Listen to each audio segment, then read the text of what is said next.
अस्सलाम students, hello hi, क्या हाल है आपका। मैं आपका प्यारा सा टीचर, दोस्त, भाई और आपका प्यारा सा बॉस। तो आज हम लोग करेंगे इकोनॉमिक्स का 38 चैप्टर। अब एक्सचेंज रेट्स होते क्या हैं? एक्सचेंज रेट्स होते हैं rate of one currency in terms of another currency. तो रेट मतलब कि जैसे फिर पाकिस्तानी से रुपीज जो है वो आपका 0 रुपीज, या आपका फॉर एग्जांपल आपके 287 जो पाकिस्तानी रुपीज हैं वो आपका बनता है $1। हमारे रुपीज की तो कोई वैल्यू ही नहीं है, वैसे ही हमारा रुपीज डिक्लाइन में जा रहा है। कोई फायदा ही नहीं है इधर रहने का। मैं तो कहता हूँ सब लोग छोड़ के भागो। तो पाकिस्तानी रुपीस जो है ना आपका, पाकिस्तानी रुपीस में आपका जो है आ, आपका ये हो जाता है कि पाकिस्तानी रुपीस आपका बहुत ज्यादा डिक्लाइन कर रहे हैं। ठीक है, तो आपका 287 Pakistani rupees is equals to $1। और ये मैं मजाक ही कर रहा हूँ, इससे ना हो कि गवर्नमेंट वाले आके मुझे ही पकड़ ले, जैसे बेचारे टक्की भाई को पकड़े है। मतलब बेचारा तो नहीं, वो गैमिंग कर रहा था, ये तो गलत बात है। लेकिन मतलब मजाक कर रहा हूँ, सीरियस नहीं हूँ मैं। ऐसे में भाई पाकिस्तानी गवर्नमेंट अच्छी है, कमाल है, बहुत अच्छी है। ठीक है, तो अम, हमारे ये हो जाता है कि rate of one currency in terms of another. इसका मतलब यही है कि अगर फॉर एग्जांपल मैं आपको बहुत सारे एग्जांपल्स दे देता हूँ। आपका 77 पाकिस्तानी रुपीस इक्वल्स टू 1 दिरहम। आपका 356, आई थिंक मैं बहुत पीछे चल रहा हूँ या आगे चल रहा हूँ, पीछे ही चल रहा हूँ वैसे। अब तो बहुत ज्यादा महंगे हो गए, $280 का हो गया है।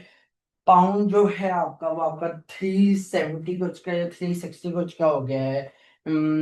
तो उतने में आपका फॉर एग्जांपल अगर आपका 380 रुपीज का पाउंड है, तो आपका एक मतलब कि 380 पाकिस्तानी रुपीज का आपका एक पाउंड है। तो अगर फॉर एग्जांपल आप 500 पाउंड का आप कुछ लेते हो, तो वो कितने का बन जाएगा? वो आपका बन जाएगा 380। दिस इज दो not in your syllabus but still मैं आपको बता रहा हूँ कि 380 मतलब कि अगर पाकिस्तानी रुपीस हैं आपके, जो है 380 का एक पाउंड है, तो 500 पाउंड के लिए आप उससे मल्टीप्लाई कर लोगे, दैट इज 1,90,000। तो सोचो पाकिस्तानी रुपीस आपका इतना डी वैल्यू कर रहा है। ठीक है, देन आपका आ जाता है एक्सचेंज रेट। एक्सचेंज रेट आपका index, exchange rate index. Exchange rate index होता है आपका rate of one currency in terms of basket of another currency. मतलब कि जो आपकी एक करेंसी का जो रेट है वो दूसरी करेंसी के रेट की बास्केट मतलब टोटल उसकी, जैसा आपकी नॉर्मल बास्केट नहीं होती, उसके अंदर आपके जितनी भी करेंसीज हैं आपकी वो आ जाती है। उसके अंदर जितनी भी करेंसीज हैं आपकी वो आपकी आ जाती हैं। बास्केट आपकी फ्रूट बास्केट जैसे होती है, आपकी जो आपकी कपड़ों में आप बास्केट में डालते हो, तो ये होती है आपकी मतलब एक्सचेंज रेट की बास्केट। बास्केट ऑफ करेंसीज जो होती हैं वो आपकी रिप्रेजेंट करती हैं, मतलब सारी करेंसी, सारी जो फॉरेन करेंसीज, हम लोग डॉलर ले लें, पाउंड ले लें, हम लोग दिरहम्स ले लें, हम लोग रिंगिट्स ले लें। रिंगिट्स होते हैं मलेशिया के। तो उसका वेटेड कॉम्बिनेशन मतलब उनकी सबकी एवरेज निकलती है, और एवरेज के बाद आपकी जो बास्केट है वो आपकी बन जाती है। आपकी जो बास्केट आपकी तैयार हो जाती है, मतलब कि आप ये सारी जो करेंसीज हमको एक बास्केट में डाल रहे हो और आप इनकी एवरेज ले रहे हो, एवरेज ले रहे हो, ठीक है। और आप इनकी जो है, आप इनकी टोटल टोटल भी निकाल सकते हो और आप इनकी एवरेज भी ले रहे हो। लेकिन मोस्टली आप इसमें ले सकते हो कि आप कंट्री का, बाकी कंट्रीज का एक्सचेंज रेट देख के आप उनकी वेटेज ले लो, और उनकी वेटेज से आपका, आप उनका एक्सचेंज रेट, कंट्री का एक्सचेंज निकाल सकते हो। जैसे अगर फॉर एग्जांपल आपका पाउंड जो है आपका, आप उससे डाल दो डॉलर, आप डाल दो एडी दिरहम्स आप डाल दो, ठीक है। तो उससे आप इसका एक्सचेंज रेट, कंट्री का एक्सचेंज रेट आप निकाल सकते हो। ठीक है, अब इसके बाद आपका आ जाता है कि अब इसमें एक और चीज आपकी नॉमिनल इफेक्टिव एक्सचेंज रेट और रियल इफेक्टिव एक्सचेंज रेट। मैं आपको इसको ज्यादा नहीं समझाऊंगा, this is not in our course, these two words are not in our course.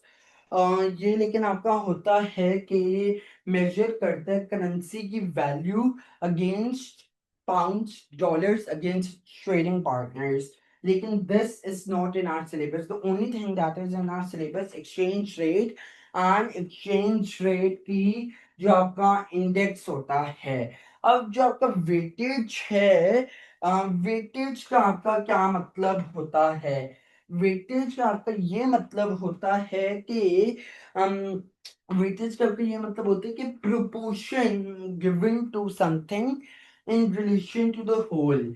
मतलब फॉर एग्जांपल, अगर आपकी सारी जो करेंसीज की जो प्रोपोर्शन निकलेगी, वो आपका होगा कंट्री का एक्सचेंज रेट।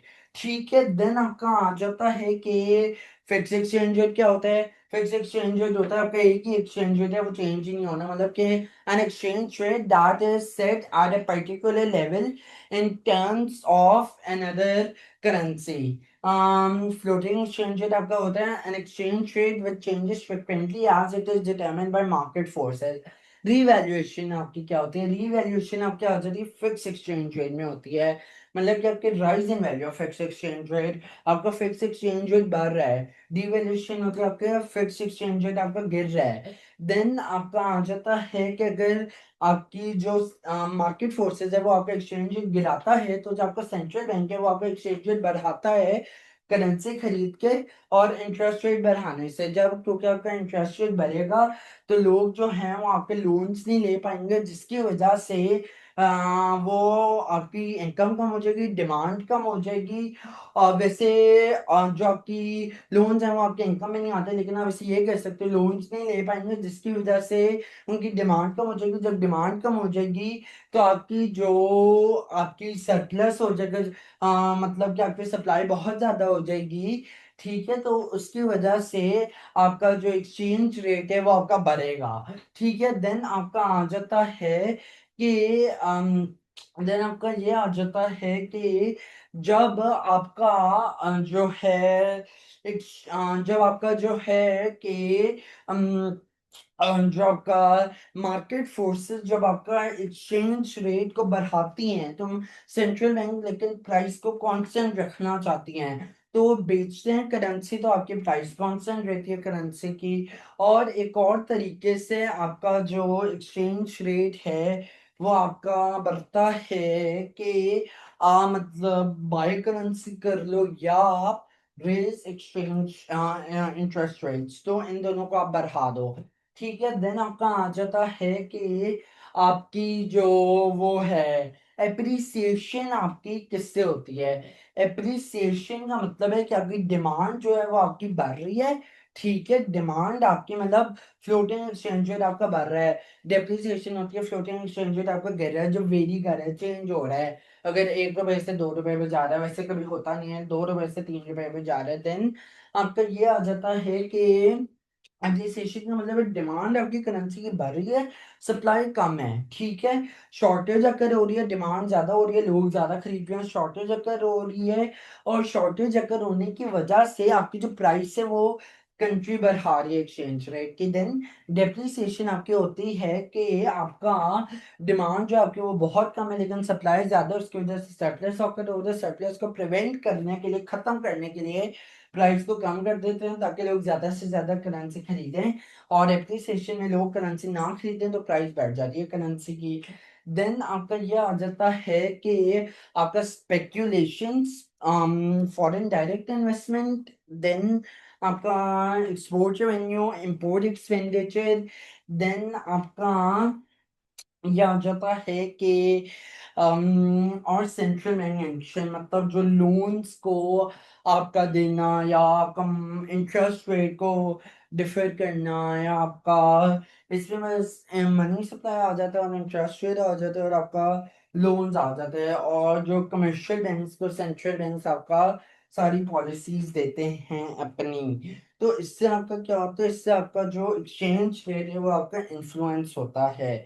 देन अब आपका आ जाता है कि आप देन आपका आ जाता है कि स्पेक्यूलेशन अब क्या होता है। स्पेक्यूलेशन आपका ये होता है कि investment in property. For example आप कोई प्रॉपर्टी खरीद रहे हो, ठीक है, देन आपका आ जाता है इन्वेस्टमेंट इन स्टॉक्स। देन आपका आ जाता है कि इसमें आपका आप इन्वेस्ट कर रहे हो लेकिन आपका रिस्क है लॉस का, लेकिन आपको प्रॉफिट भी हो सकता है।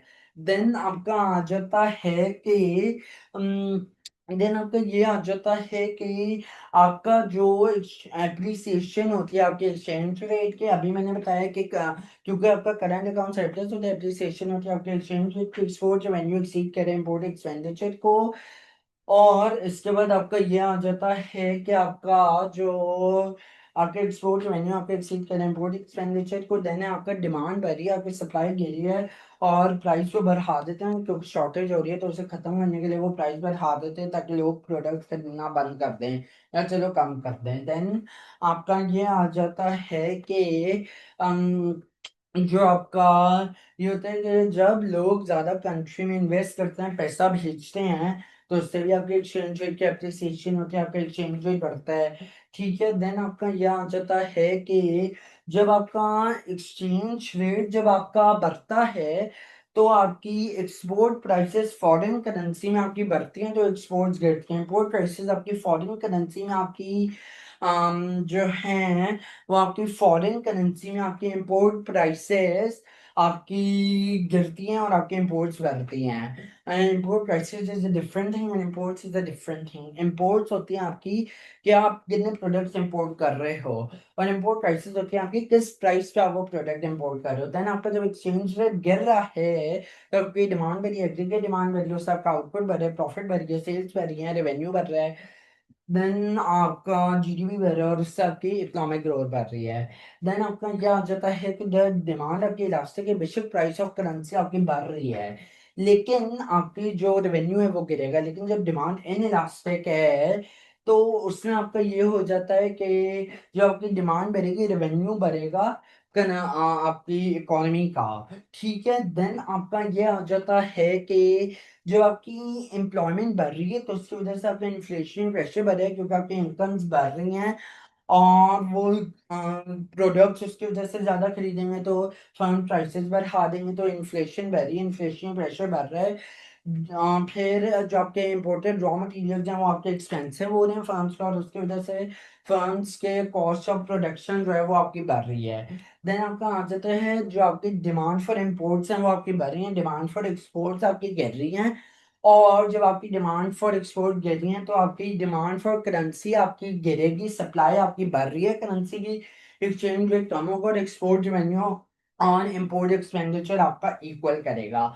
ठीक है, देन आपका यही आ जाता है कि प्यारे से बच्चों, देन आपका ये आ जाता है कि जो आपके फिक्स एक्सचेंज रेट हैं जो आपका फिक्स होता है, तो फर्म को एग्जैक्ट अमाउंट पता है कि किस अमाउंट पे फर्म ने देनी है और फर्म ने रिसीव करनी है, कौन सी अमाउंट फर्म रिसीव करेगी और कौन सी अमाउंट फर्म देगी।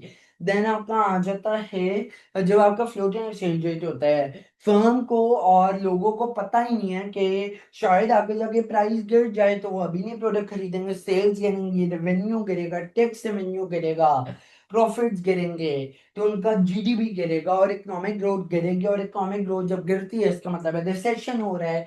देन आपका आ जाता है कि अगर हम लोग जो प्राइसेस लोग चाहते हैं उसमें बेचे फर्म्स, तो मतलब वो इंटरनेशनली competitive है। अब आपका इंटरनेशनली competitive कैसे मैटर करता है, इंटरनेशनली competitive आपका मैटर करता है कि ट्रेड ट्रेड जितना ज्यादा होगा उतना इंटरनेशनली competitive होगा। देन आपका ये है कि एक्सचेंज जितना कम होगा उतना आपका एक्सपोर्ट्स बनेंगे और इंपोर्ट्स आपकी गिरेंगी। इंपोर्ट्स जो हैं आपके गिरेंगे क्योंकि इंपोर्ट प्राइसेस बढ़ रही हैं और एक्सपोर्ट प्राइसेस गिर रही हैं।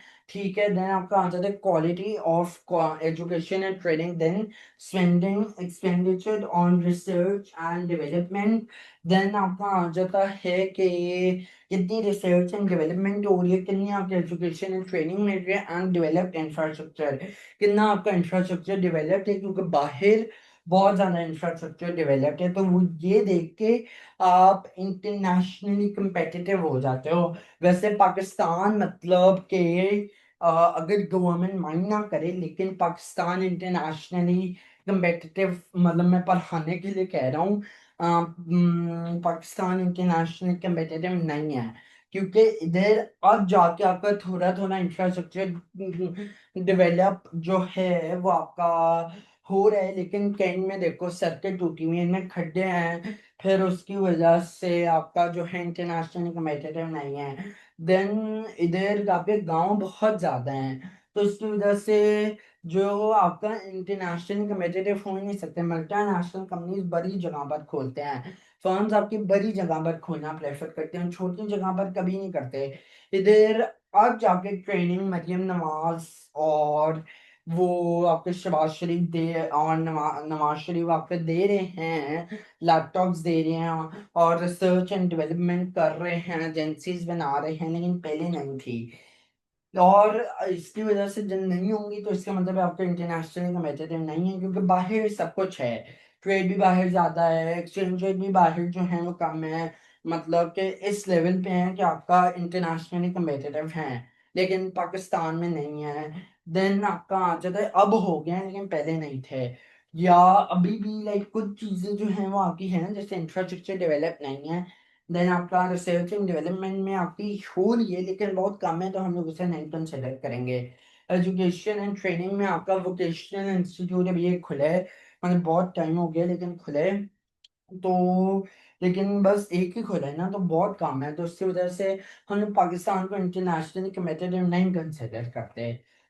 और हमने एक चीज जो है वो इसमें हमने मिस कर दी है, कि जब आपकी डेप्रिसिएशन होती है उसकी वजह से आपकी इन्फ्लेशन जो है वो बढ़ती है, क्योंकि जब आपकी fall in value floating exchange rate है तो आपकी कंट्री की इनकम कम होती है, तो जब रेवेन्यू कम हो रहे हैं, income and revenue are same thing country का, तो आपका ये होता है कि उससे आपका जो जीडीपी गिर रहा है, तो जब जीडीपी गिर रहा है और रिसेशन हो रहा है, तो अपनी कॉस्ट को कवर करने के लिए, लोगों को संभालने के लिए, ताकि वो लोगों को स्पेंडिंग दे सकें, लोगों को पैसा दे सकें, तो उसकी वजह से वो ये करते हैं कि वो आपका इन्फ्लेशन बढ़ा देते, प्राइसेस बढ़ा देते, उसकी वजह से टैक्सेस आने लग जाते हैं, और जब टैक्सेस आने लग जाते हैं तो फिर वो आपका जो है, जब आपके टैक्सेस आएंगे तो आपका रेवेन्यू बढ़ेगा, जीडीपी बढ़ेगा, ग्रोथ होगी। देन आपका ये आ जाता है कि सेंट्रल बैंक जो है फॉरेन करेंसी यूज करता है, जिसकी वजह से आपका एक्सचेंज रेट के ऊपर अपवर्ड प्रेशर बढ़ता है। जब अपवर्ड प्रेशर बढ़ेगा, एक्सचेंज रेट बढ़ेंगे, एक्सपोर्ट प्राइसेस बढ़ेंगे, इंपोर्ट प्राइसेस गिरेंगे, इंपोर्ट बढ़ेंगे, एक्सपोर्ट्स गिरेंगी, और उसकी वजह से आपका जो है अनएम्प्लॉयमेंट बढ़ेगी, अनएम्प्लॉयमेंट बढ़ेगी, मतलब लोग नहीं एम्प्लॉय हो रहे, इनकम्स कम हो रही हैं, इकोनॉमिक ग्रोथ गिरेगी, और रिसेशन में रिजल्ट होगा, और एग्रीगेट डिमांड जो है आपकी वो गिरेगी। ठीक है, लेकिन अगर वो एक्सचेंज रेट जो है वो मेंटेन नहीं कर पाते, तो आपका जो है they are losing confidence, the firms are losing confidence. Thank you मेरे प्यारे से बच्चों, बाय बाय।